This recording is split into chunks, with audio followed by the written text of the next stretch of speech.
வணக்க மக்களே! சின்ன பட்ஜெட்ல நல்ல படங்கள குடுக்குறதுல மலையாள சினிமா எப்பவுமே கில்லின்னு தான் சொல்லணும். அப்படி ஒரு சூப்பர் ஹீரோ மாரியான கதைய, ஹீரோயின லீட் ரோல்ல வச்சு மலையாளத்தில ரிலீஸ் ஆன படம் தான் லோகா சாப்டர் 1 சந்திரா. இப்போ இந்த படத்தோட விமர்சனத்த பார்த்துரலாம். படத்தோட கதை என்ன அப்டின்னா, பெங்களூர் வந்து தன்னோட அடையாளங்கள்லாம் மறைச்சு நைட்ல மட்டுமே சுத்திட்டு இருக்காங்க கல்யாணி பிரியதர்ஷன்.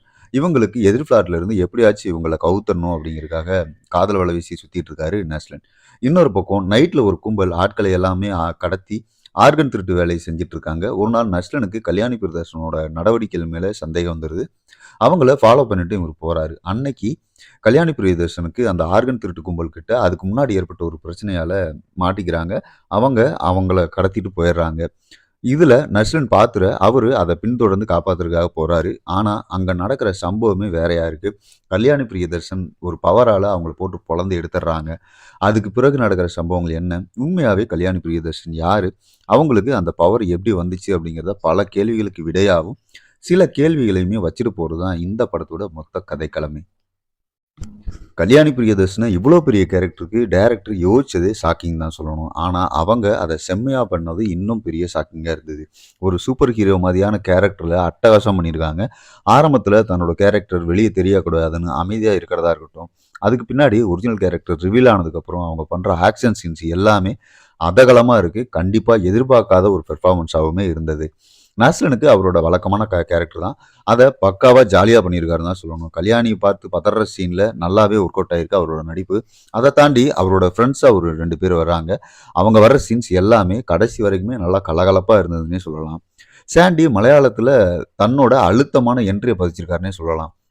ஒரு டைப்பிக்கல் வில்லன் கேரக்டர கடைசி வரைக்குமே அதே மூட்லயே கொண்டு போயிருக்காரு. அதுவும் அந்த வேம்பயர் அட்டாக் ஆனதுக்கப்புறம் அவரோட ஆக்டிவிட்டீஸ் வந்து கொஞ்சம் கொஞ்சமா மாறுற சீன்ஸ் வந்து செம்மையா நடந்தது. அவரோட நடிப்பும், அந்த வில்லத்தனமும் பக்காவா ஒர்க் அவுட் ஆயிருக்கு.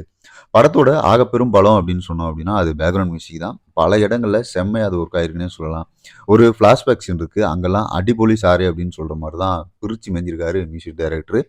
குறிப்பா ஆக்ஷன் சீன்ஸ எலவேட் பண்ணி குடுக்குறதுக்கு இந்த பேக்ரவுண்ட் மியூசிக் நல்லாவே கை குடுத்திருக்கு. சினிமாட்டோகிராஃபி சொல்லவே வேணாம். படத்தோட டோன அப்படியே நமக்கு கடத்திடுதுன்னே சொல்லலாம். ஃபர்ஸ்ட் ஹாஃப்ல ஹீரோயின் யாருன்னு சொல்லி, அவங்க கேரக்டர் என்ன, அவங்களுக்கான பின்னணி என்னவா இருக்கும், அவங்க பவர எங்க, எப்போ காட்டுவாங்க அப்படிங்கிறத எதிர்பார்ப்பு உண்டாகி நச்சுன்னே கொண்டு போயிருக்காங்க. இன்டர்வலுக்கு முன்னாடி வர அந்த ஃபிளாஷ்பேக் போர்ஷனுக்கு இவங்க போட்டிருக்க உழைப்பு செம்மையாவே இருந்தது.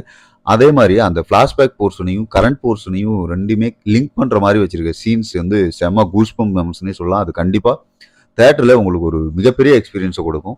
செகண்ட் ஹால்ஃப் நல்லாவே இருந்தாலும், கொஞ்சம் மெதுவா நகர்ற மாரியான ஒரு ஃபீலு. அதுக்கு காரணம் படத்தோட லென்த்ன்னே சொல்லலாம். இவங்க இன்னும் கொஞ்சம் ஷார்ப்பா கட் பண்ணியிருந்தாங்க அப்படின்னா, படம் இன்னுமே ரொம்ப நல்லா இருந்திருக்குன்னே சொல்லலாம். மத்தபடி பெருசா ஒண்ணும் குறையா எனக்கு எதுவுமே தெரியல. படத்துல வர்ற கேமியோ எல்லாமே சரியான இடத்துல தேவையான ஒண்ணாவும் இருக்கு. அது கதைக்கு தேவையான ஒண்ணா இருந்தது தான் மிகப்பெரிய ப்ளஸ். நிறைய இயக்குனர்கள் இந்த பார்த்து கத்துக்கிட்டாங்க அப்படின்னா, தேவையில்லாத கேமியோவ தவிர்த்தலாம் அப்படிங்கிறது என்னோட எண்ணம். படம் ஆரம்பிக்கும் போதும் சரி, முடிக்கும் போதும் சரி ஒரு கிரெடிட்ஸ் இருக்கு. அத கண்டிப்பா பாருங்க. ஏன்னா டைட்டில் கார்ட் முடிஞ்சதுக்கப்புறம் நீங்க கிளம்பிறக்கூடாது. டைட்டில் கார்ட் முடிஞ்சதுக்கு அப்புறமுமே ஒரு கிரெடிட் சீன் இருக்கு. அத கண்டிப்பா பாருங்க. படத்துல தொக்கு தொக்கா சில கேள்விகள் உங்களுக்கு வரலாம். எல்லாத்துக்குமே அடுத்த பாகம் கண்டிப்பா பதில் சொல்லணும் அப்படின்னு நினைக்கிறேன். அதுக்கான லீடும், அடித்தளமும் இந்த படம் நல்லாவே போட்டிருக்கு. மலையாளத்துல ஒரு யுனிவர்ஸ கிரியேட் பண்ண பக்காவா ஒரு படத்த ஆரம்பிச்சிருக்காங்க. அது அருமையாவும் செட் ஆயிருக்கு. பல ஹாலிவுட் ரசிகர்களுக்கு என்ன ஆகும்னா, ஓ! இது இந்த மாதிரியான படம் அப்படிங்கிற மாரி ஒரு டோன் இருக்கும். ஆனா, இந்திய சினிமாவுல மலையாளத்துல இந்த வேம்பயர் வச்சு ஒரு படம் வந்திருக்கிறதே பாராட்ட தகுந்த விஷயம் தான். கண்டிப்பா தியேட்டர்ல பாருங்க. ஒரு செம்ம எக்ஸ்பீரியன்ஸா இருக்கும் மக்களே. லோகா கண்டிப்பா ஒரு ஒர்த் வாட்ச் தான். தியேட்டர்ல தாராளமா நீங்க பார்க்க வேண்டிய படம். அடுத்து ஒரு விமர்சனம் சந்திப்போம் மக்களே. நன்றி.